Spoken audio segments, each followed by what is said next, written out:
안녕하세요. 아웃코딩 원장 강태환입니다.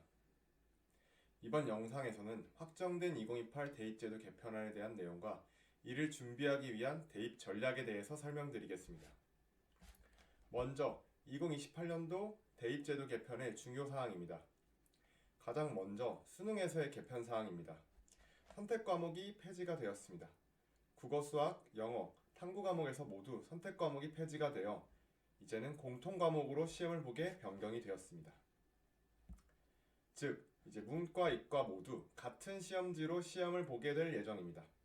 예를 들어 기존 국어 선택 과목으로 화법과 작문, 언어와 매체, 그리고 수학 선택 과목으로 확률과 통계, 미적분, 기하가 있었지만 모두 다음과 같이 공통 과목으로 변경이 되었습니다. 선택 과목이 가장 많았던 사회, 과학, 탐구 영역 또한 공통 과목으로 변경이 되며 문과, 이과 모두가 공통사회, 공통과학으로 시험을 보도록 변경된 것이 가장 큰 변화입니다.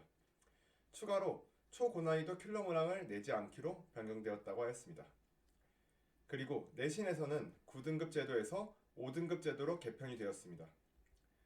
바뀐 등급 제도의 비율은 다음과 같습니다. 5등급제로 바뀌게 되면 기존 9등급제에서 누적 1, 2등급의 학생들은 5등급제에서는 1등급으로 분류가 될 예정이며 기존의 4등급을 받던 학생들도 2등급까지 받을 수 있게 될 것입니다. 마지막으로 내신 시험에서는 논서술형 평가의 확대입니다. 학교 시험을 오지선다형이 아닌 논서술형 형태의 평가로 확대한다고 하였습니다. 그렇다면 개편이 왜 이루어지는지를 먼저 생각해 보도록 하겠습니다. 먼저 수능이 개편되는 가장 큰 이유는 기존 수능에서는 과목에 따라 받는 표준 점수가 달라져 겪는 불공정성을 해결하기 위함입니다.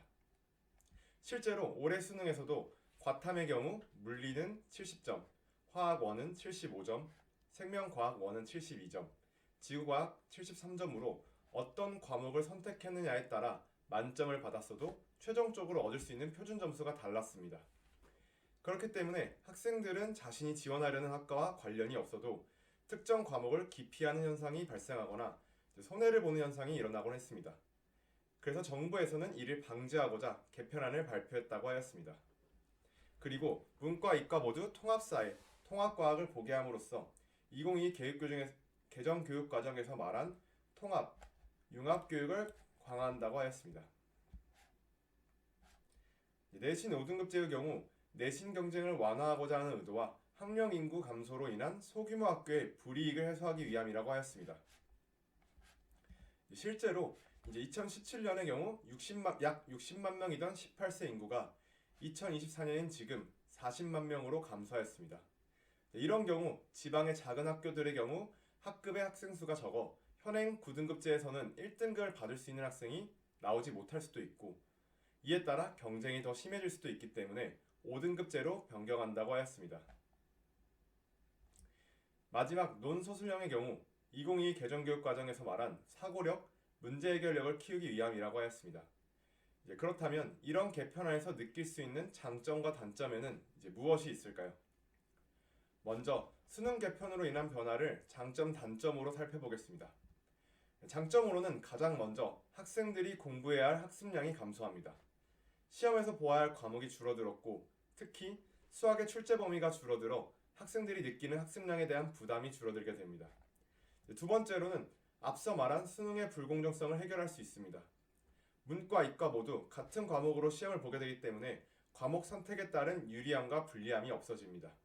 세 번째로는 교육부가 제시한 통합 융합교육을 강화할 수 있습니다. 그렇다면 단점은 무엇일까요? 먼저 시험 범위가 전체적으로 줄고 킬러 문항이 없어져 변별력이 줄어들 우려가 있습니다. 특히 제3위경의 경우엔 변별력이 부족한 시험으로 인해 손해를 볼 수도 있습니다. 다음으로는 학교에서 6개 과목에 대한 반복 학습이 진행될 우려가 있습니다.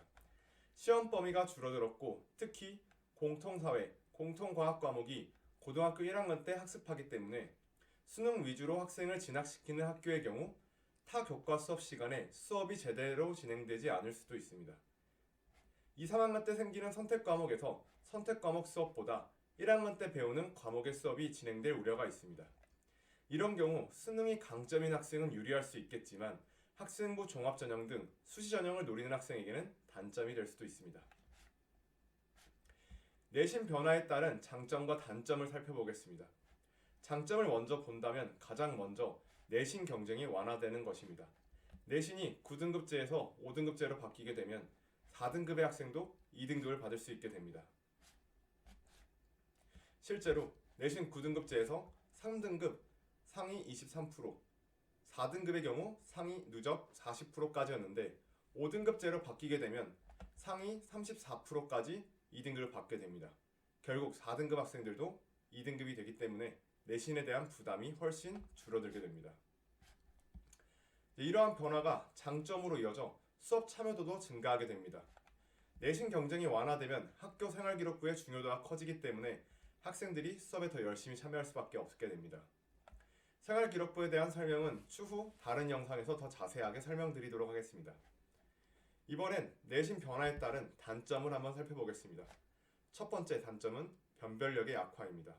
경쟁이 완화될수록 변별력은 떨어질 수밖에 없습니다. 예를 들어 1등급과 2등급을 받을 수 있는 학생이 너무 많아진다는 것이 문제가 됩니다. 전국의 고등학생 수를 약 45만 명으로 잡는다면 1등급을 받을 수 있는 학생은 4만 5천 명이 됩니다. 물론 모든 4만 5천 명의 학생들이 대학 진학을 목표로 하고 있지는 않겠지만 서울 주요 대학의 입학 정원이 교과 전형의 경우 약 6천 명, 종합 전형의 경우 17,000명으로 제한이 되어 있다 보니 문제가 발생하게 됩니다. 입학을 희망하는 학생들이 모두 1등급을 받게 되면 내신 성적만으로는 평가를 할 수 없게 되는 것입니다. 변별력이 약화되기 때문에 다른 비교 수단이 필요해지고 그래서 학교생활기록부, 세특 등이 중요해지기 때문에 학교 수업 활동을 위한 수업 참여도가 증가될 것이라고 내신 개편으로 인한 장점에서 말씀드렸습니다. 뿐만 아니라 수능에서도 변별력이 약화되면 결국 내신 또한 생활기록부 등의 서류에서 판가름이 날 수도 있습니다. 두 번째 단점으로는 특목고, 자사고 등으로 쏠림이 있을 수도 있습니다. 기존에 내신을 받기 어려웠던 학교들에서도 이제는 1, 2등급을 쉽게 받을 수 있어지기 때문에 이전의 장점은 그대로 살리면서 내신을 받기 힘들다는 단점을 보완할 수 있어 특정 학교로의 쏠림 현상이 있을 수 있습니다. 네, 여기까지 대입제도 개편에 따른 변화를 한번 알아보았습니다. 이상입니다.